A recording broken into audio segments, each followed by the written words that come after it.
Good afternoon, Madam Chair, members of the board, and members of the public and staff. I'd like to start out by asking our Director of Transit, John Haley, to come forward to recognize two groups of outstanding Muni employees. Good afternoon, Madam Chair, board members, Ed. Are you ready to meet a couple of heroes? Please. Marie, please join me. And heroines. And heroines. Todd?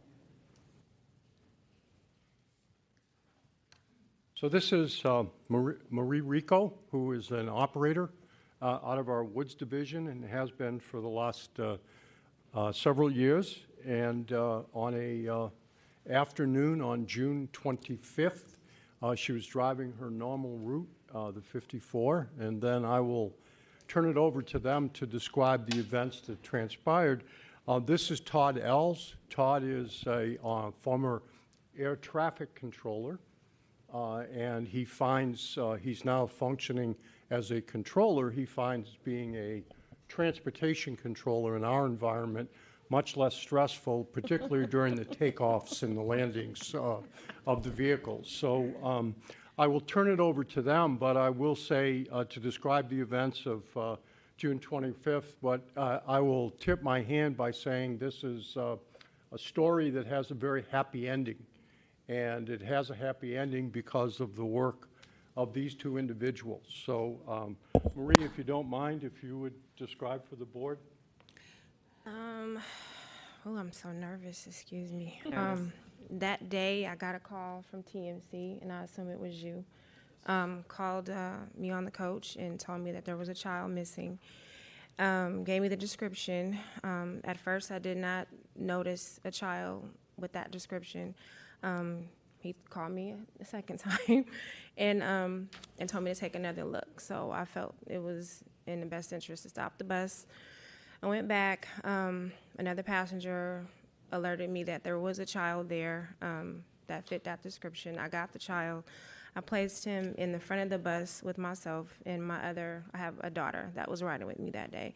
So I placed the child in the front seat, and I was instructed to take the coach down to 3rd and Paloux, where I was to wait for my follower, which is another bus behind me, that I believe, was the mother or whoever was on that coach. So that's exactly what I did. Thank you. Thank you so much. Mr. Els, would you like to give us your point of view? Just to add on that is I received a call from 311, which had the mother on the coach, which was on the follower. And she was very adamant that it was on her coach. And so I was very determined to help her. The first description wasn't successful, so I gave the further detailed one that the mother had given, and it was successful, and that's when I gave her the order to wait at the terminal for her follower, and it transpired that it worked out for us.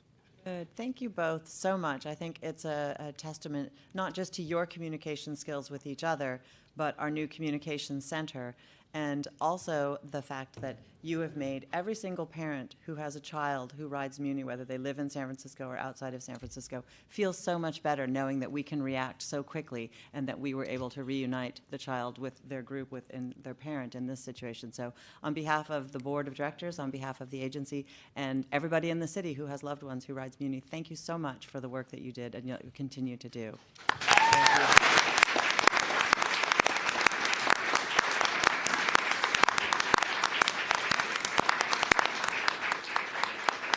And I believe that you brought some coworkers with you. Could the coworkers please stand so we can acknowledge your part in this as well? And I think, Ms. Rico, your daughter came with you but chose to stay out in the, she's shy. So tell her thank you for coming. I'm sorry, that's her daughter, Raina. Oh, Raina, you are in here. Okay, you don't have to stand up. Aina Antonio, the superintendent of Woods. All right, thank you again so much. Much appreciated. Gentlemen, Steve. It's my pleasure to introduce you to, let's say, the voices behind the curtain. As you know, we run a 24/7 operation, and for the last 12 to 18 months, at a time, the late hours from midnight on until we open the system at 4 a.m. have become a busier period than we ever anticipated. And part of that is unprecedented construction and projects going on, regular routine maintenance, and then hours upon hours of, for the last 15 to 16 months, detailed testing every night of LRV4 cars required to get them ready for service. And by the way, we now have 30 LRV cars on the property and 20 are service ready. So part of that is made possible by what I refer to as the voices behind the curtain or the voices on the phone. To my left is Steve Clark, who is our most senior controller and who is both a wealth of knowledge on our complicated train system, but is a very good teacher, and that he's able to give guidance to people who are looking for track time, looking for how do I test the Castro crossover, how do I get a train across it. So they have gone through a very delicate balancing act and very ingenious and creative, but most of all, they've shown tremendous fidelity to the safety of the system. There's an unprecedented amount of activity with very few incidents. Thomas McQueen is also a controller who works overnight. This, again, requires a great deal of independence, a great deal of initiative, and I can tell you, as the recipient of their diligence and good work every morning, that I never have an empty mailbox at 4:30 a.m. When it's time to rise and shine and get at it, thanks to their steady and consistent and safe stewardship of the system. So it is, in my view, long past time for us to recognize some behind the curtain kinds of voices or people that you don't normally see. I feel badly asking them to interrupt their sleep cycle to show up here, so I'm hoping that their acceptance speeches might be a little less because of that. But again, Steve Clark and Thomas McQueen, who are keeping the railroad safely running, making sure the work gets done and we're ready to face some 800 plus vehicles on the street every morning. So that's, we owe them a great deal of gratitude. Thank you so much, Mr. Clark, Mr. McQueen. Would love to have you say a few words, and thank you so much for interrupting your night's sleep for us. Thanks for having us down. It's a pleasure. And I'd also like to, there's a few other parties involved that haven't been mentioned, such as our overhead line crew and our track department and our signal maintenance crew, who we work with hand in hand. And they've been very accommodating as far as making compromises to some of the things that they need to do so that we can get LRV4s in there for testing. I'd just like to say thank you all for the recognition. Good, and thank you again on behalf of the board, on behalf of the entire city, the work that you do. Although a lot of people don't see it, we all benefit from it during the day and will benefit from it decades and decades into the future. You're being able to facilitate all this work that's going on. So thank you again on behalf of everyone.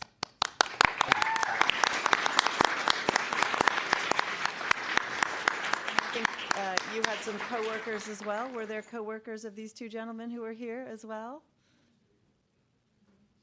Do you want to stand? Oh, there we are. Thank you.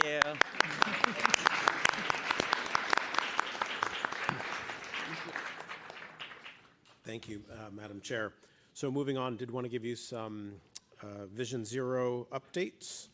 Want to start with a couple of videos that we are going to hopefully play for you.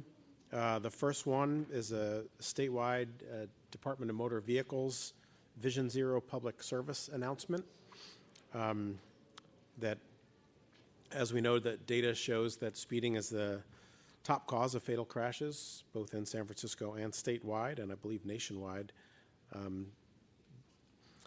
And there's a video on safe speeds that the DMV will be running at their facilities throughout the state.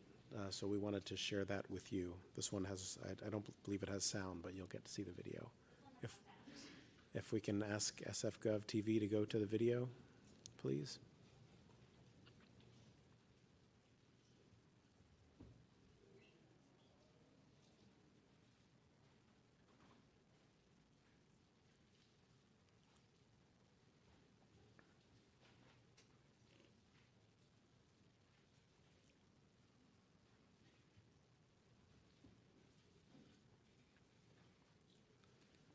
So we're grateful for our partnership with the DMV on that.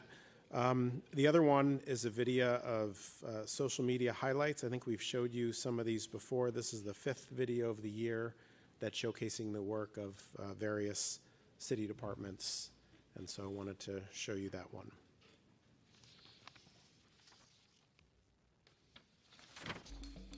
Hello, San Francisco.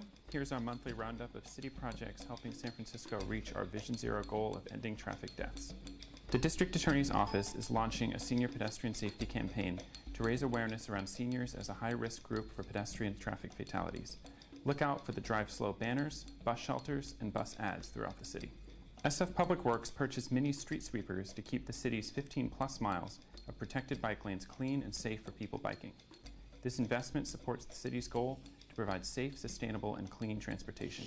New buffered bike lanes were installed along Gerald Avenue and Bayshore Boulevard, near the Hairball. These buffers help physically separate bikes and vehicles and keep everyone safe. Chinatown's Broadway Street recently received several street treatments which will improve pedestrian visibility, including bulb outs, raised crosswalks, and special intersection treatments. New streetlights, bike sharrows, and paving will also enhance the community's walking and biking experience. And those are this month's highlights. For more information on what's happening in San Francisco, go to visionzerosf.org. So good opportunity to highlight the work that many folks around the city are doing to advance Vision Zero.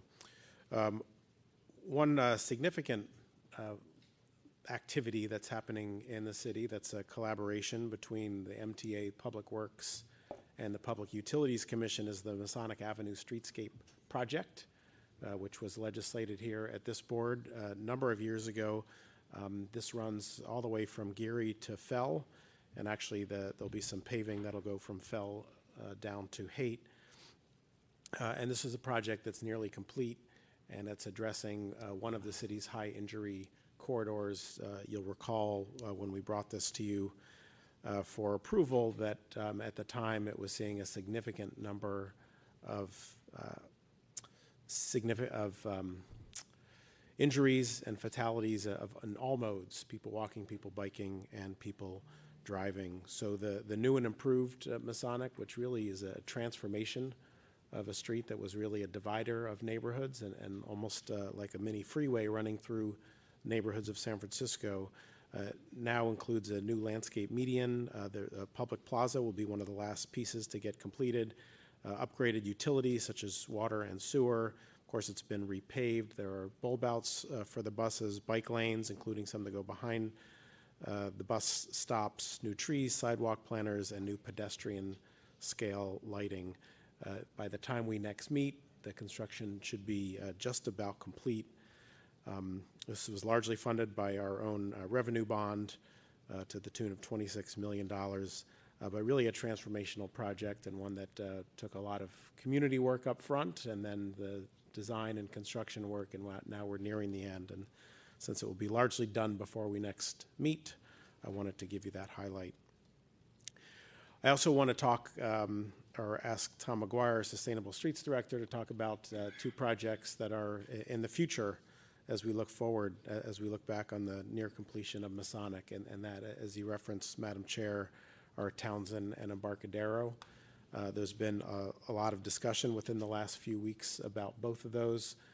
We knew that there would be a lot of folks interested in talking to you about them, so we wanted to give you an opportunity to hear from us, as well as give the public that opportunity to inform their comments. So I'd like our Sustainable Streets Director, Tom McGuire, to give you an update on both of those Mr. streets. McGuire. Good afternoon, directors. Tom McGuire, Sustainable Streets Director. I want to give you, as Ed said, an update on both the Embarcadero and on Townsend Street. Starting with Townsend, I know you've received a lot of correspondence, and there's been some press coverage of the status of potential Vision Zero safety improvements to Townsend Street. particularly with respect to installing the possibility of installing a parking protected bikeway on Townsend Street.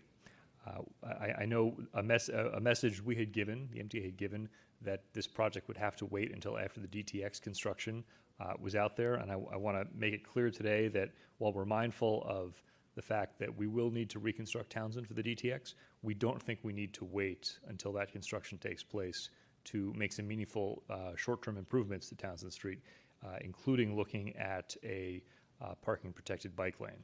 There have been some engineering challenges related to the Muni overhead wires that we thought would be a fatal flaw, and that's the reason we told the public we didn't think we could do this project at this time.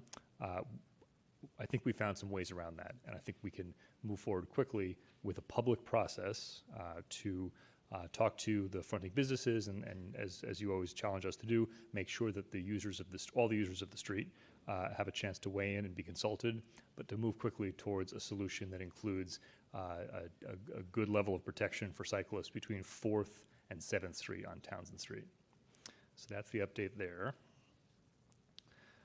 On Embarcadero, on June 27th, as I'm sure you know, a hit-and-run driver hit and killed a pedicab operator named Kevin Manning and seriously injured his passengers at the intersection of the Embarcadero and Sansom Street. Now, this was a both criminal and tragic act. The Embarcadero is also on the high injury network as one of the city's one of the most prominent streets of the high injury network. For the last 3 years, the SFMTA has been working with stakeholders in a public process to develop a design for what we call the Embarcadero Enhancement Project. And that's about making multimodal improvements to make the Embarcadero safe for all users. The Port of San Francisco has been a supporter of that effort. They helped us gain consensus with some of the key stakeholders and tenants at the port, who are very important stakeholders in that kind of design. Through that process, we've identified a two-way waterside bikeway, protected bikeway, as the preferred option for the street. And we are actually preparing for a 2018 public open house to announce the details of that design and to also kick off the environmental review process, which is the critical next step to get the Embarcadero enhancement, that two-way protected bike lane, built. Now, while we advance the Embarcadero enhancement, we've been doing some short-term things as well in the Embarcadero. If you've been out there in the last few years, you've seen the extension of the existing green bike lane, the introduction of a new bicycle signal and bike box at the intersection of Embarcadero and North Point, as well as traffic signal and traffic striping upgrades throughout the Embarcadero to make the street operate safer for everyone. We're also committing to investigating within the next 6 months safety improvements, including upgrading that southbound bikeway between Washington and Mission Streets. Currently, that bikeway kind of floats from curbside to adjacent to parking. We're going to, again, work with the stakeholders in the area to find a way to restore that parking 24/7 and to create a true green bike lane on that stretch of the Embarcadero. And similarly, working with stakeholders along Battery and Sansom Street to see if we can't create some kind of a safer cycling facility as an alternative route for cyclists from the northern part of the Embarcadero into the financial district. So that's some things we'll be doing in the next few months, even as we kick off the environmental process for the enhancement project. And then finally, as we move forward with the enhancement project, which we still need to find funding for, we will be sure to look for any opportunities to coordinate or leverage the work with the opportunities to work with the port, which will hopefully be beginning some emergency seawall repairs at that point. But I want to really stress that those projects are not they're not dependent upon one another. We can move forward with meaningful safety improvements on the Embarcadero, even as the port continues to work on their safety project. So for all these efforts, I think it's really important to acknowledge leadership from many of you who've reached out directly to us and encouraged us to work through obstacles to make sure both these streets can get rebuilt faster. The mayor's office has reached out to us. Supervisors from District 3 and District 6 have played a key role, and of course the Bike Coalition has certainly raised their concerns. So that's the status update, and I think we have a much clearer path to getting some safety improvements on both Townsend and Embarcadero. Thank you. So we have heard from you as well as other elected officials, as Tom mentioned, and we're certainly committed to doing what we can to get safe safety improvements in the ground as meaningfully and quickly as we can, and engaging in all of the relevant stakeholders in the process. So we will keep you up to date on those, and certainly look forward to hearing what the public comment is on these. A few other quick items. One with regard to shared powered scooters, which we spent some time discussing in the last few months. Just a very quick update is that we received 12 applications, a little bit more than I think we were anticipating. And so we have been reviewing those 12 applications along and kind of using as a lens the MTA's and the CTA's emerging mobility services and technologies principles that you all and the Transportation Authority Commission adopted last summer. Those principles include safety, transit, congestion, sustainability, equitable access, collaboration, accountability, labor, disabled access, and financial impact. So those are the dimensions upon which we are reviewing these applications. We are, hopefully we'll be finalizing our recommendations and documenting them, and should be ready to make an announcement within a couple of weeks. And we will then work with the selected operators to finalize and clarify all terms and conditions of the permit so that we can execute them, we project sometime in August. So that's a quick update on the scooters. I did want to give you an update on a couple of funding issues. The first is that Measure 6, what is now Measure 6, has qualified for the November ballot in the state of California, which would essentially repeal last year's Senate Bill 1, which was the landmark transportation funding bill that increased the state tax on gasoline and diesel fuel, as well as some vehicle registration fees to the tune of about $5 billion a year that SB 1 would generate. So Measure 6 has qualified for the November ballot. It would also require a vote of it would not only undo SB 1, but it would require any subsequent gas tax increases to be subjected to a vote of the people, no longer taking that out of the hands, essentially, of the legislature and the governor. San Francisco is on tap to receive about $60 million of formula funds from SB 1 each year, as well as other funding categories from SB 1 revenues that we would be able to compete for. So should those funds go away, it would be a pretty significant hole in our operating and capital budgets, not just for us, but Department of Public Works as well.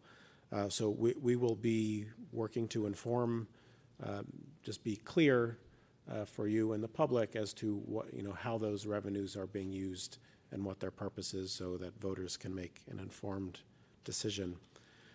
Another funding note is that a taxpayers association has filed suit against the Bay Area Toll Authority, and I believe the state of California, challenging the recently approved Regional Measure 3, which is the $3 bridge toll increase. This is a challenge in state court that I guess if successful could delay, if not eliminate that measure. The lawsuit essentially says that it's a tax and not a fee, and therefore requires a 2/3 voter approval. It was put on the ballot as a 50% measure and achieved, if I recall, about 54% support, or 55% support. RM3 has in its expenditure plan about $140 million for Muni, and again, other expenditure categories for which the SFMTA and the city would be competing for. So again, a very significant part of our capital budget, as well as other indirectly operating budget impacts, are reliant on those revenues from RM3. So we will make sure also that there's clear information, not that this is going to vote, but we want to make sure that folks understand the situation with RM3, and we'll certainly keep you up to date with regard to this litigation. And then finally, obviously the big thing happening right now in San Francisco with regard to Muni service is the Twin Peaks Tunnel project and the closure that it has necessitated. The good news is that the project is on track at the moment. I don't know if that pun was intended, but it's on track to finish within the 2-month window that we had laid out. The crews have been working around the clock to complete the project quickly and safely, and they've been doing a great job. The contractor, the subs of the contractor, as well as all of the MTA and other city staff that are supporting the project. To give you a little more detail, about half of the seismic retrofit work is done.